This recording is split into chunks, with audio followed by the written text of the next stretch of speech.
تراویح کی تعداد کو لے کر کافی اختلافات عام طور پر دیکھا جاتا ہے، اس کے متعلق وضاحت چاہوں گا۔ دیکھیے سر، تراویح کی تعداد کو لے کر اب اس کو بالکل یقیناً اس میں بہت بڑا ایک اختلاف کی شکل اختیار کر لی ہے۔ جی کہیں 20، کہیں 8، کہیں 36، اس طرح کا نظام ہمیں دیکھنے کو ملتا بالکل ہے۔ بالکل اور دیکھیے جو لوگ 8 پڑھتے ہیں یا جو لوگ 20 پڑھتے ہیں، میں آپ کا دھیان اس طرف توجہ دلانا چاہوں گا کہ دراصل میں نے بتایا کہ تراویح تو کوئی معاملہ نہیں ہے، اصل نام ہے قیام اللیل، جی راتوں کو کھڑا ہونا۔ اب میں ایک حدیث آپ کو پیش کرتا ہوں۔ اللہ کے رسول صلی اللہ علیہ وسلم نے فرمایا، من صام رمضان ایمانا و احتسابا غفر له ما تقدم من ذنبه ومن قام رمضان ایمانا و احتسابا غفر له ما تقدم من ذنبه۔ جی اب یہ ایک حدیث بیان کی رہی ہے، آگے بھی حدیث چل رہی ہے، لیکن میں یہاں تک ہی بات کر رہا ہوں۔ آپ صلی اللہ علیہ وسلم فرماتے ہیں، من صام رمضان ایمانا و احتسابا غفر له ما تقدم ذنبه، جس شخص نے روزے رکھے ایمان اور احتساب کے ساتھ، اس کے تمام پچھلے گناہ معاف کر دیے گئے۔ ومن قام رمضان ایمانا واحتسابا غفر له ما تقدم من ذنبه، اور جو شخص کھڑا رہا قیام اللیل میں، رات میں قرآن کے ساتھ ایمان اور احتساب کے ساتھ، اس کے تمام پچھلے گناہ معاف کر دیے گئے۔ بالکل دیکھیے ایک ہی قاعدہ رمضان کے لیے، ایک ہی بات بتائی گئی، ایک اصول جو گرامر کے اصول ہیں اسی اعتبار سے وہی بات ویسے کہ ویسے ہی ومن قام رمضان جی ومن قام رمضانہ یعنی رات کے کھڑے ہونے کے لیے۔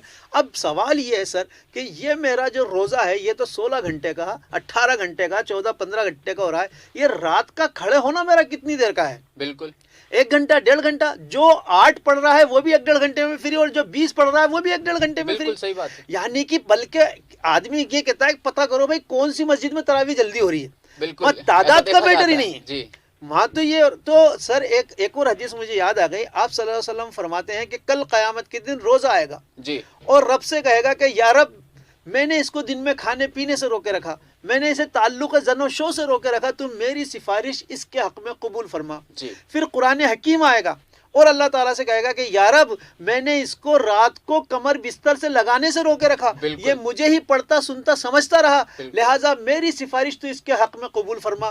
آپ صلی اللہ علیہ وسلم فرماتے ہیں فَيَشَفَّعَانِ کہ ان دونوں کی سفارش قبول کر لی جائے گی۔ سوال یہ ہے میرا آپ سے کہ جب 20 پڑھ کر بھی، جب تراویح پڑھ کر ہم گھر لوٹتے ہیں تو چھوٹے چھوٹے بچے ہوتے ہیں وہ بھی جگ رہے ہوتے ہیں، کون سی نیند کی قربانی ہو گئی؟ کیا یہ 1 گھنٹے کی تلاوت یا 1.5 گھنٹے کی ہماری تراویح کے لیے کیا قرآن یہ کہے گا کہ باری تعالیٰ اس نے نیند کی قربانی دی؟ اس کے بعد بھی آپ آ کر 2 گھنٹے جگ رہے ہوتے ہیں۔ جی تو یہ 8، اور اس پہ تو بڑی بحث ہے کہ 8 پڑھیں کہ 20 پڑھیں، اس پر کوئی بات نہیں کر رہا ہے کہ کتنی دیر رات بسر کی جائے گی، بلکہ اس کی وضاحت آپ اللہ تبارک تعالیٰ نے خود سورہ مزمل کے اندر کر دی، یا ایھا المزمل قم اللیل الا قلیل، اے کمبل اب لپیٹ کر اوڑھنے والے نبی صلی اللہ علیہ وسلم، راتوں کو کھڑا ہوا کیجئے۔ فرمایا یا تو کچھ زیادہ کر لیجئے، آدھی رات کر لیجئے، یا اس سے بڑھا لیجئے، یا اوین کو سلے، یا پھر تھوڑا کم کر لیجئے، لیکن یہاں نصاب بتا دیا گیا کہ یا تو آدھی رات، یا اس سے تھوڑی زیادہ یا تھوڑی کم۔ یہ ہے وہ تراویح کا حصہ ہے، جیسے ہم قیام اللیل کہتے ہیں کہ اتنی رات تو قرآن حکیم کے ساتھ ضرور بسر ہونی چاہیے، بالکل تب جا کر اس کا حق ادا ہوتا ہے کہ آپ 8 پڑھ رہے ہیں یا 20 پڑھ رہے ہیں۔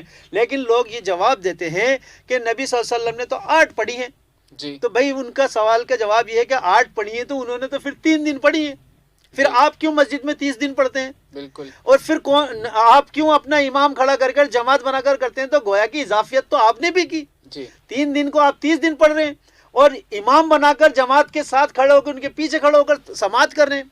تو دیکھیے یہ ان سب چیزوں میں نہ جائیں، بلکہ سوال یہ ہے کہ آپ اپنی روح کو کتنی غذا دے رہے ہیں، آپ قرآن حکیم کے ساتھ کتنی رات بسر کر رہے ہیں۔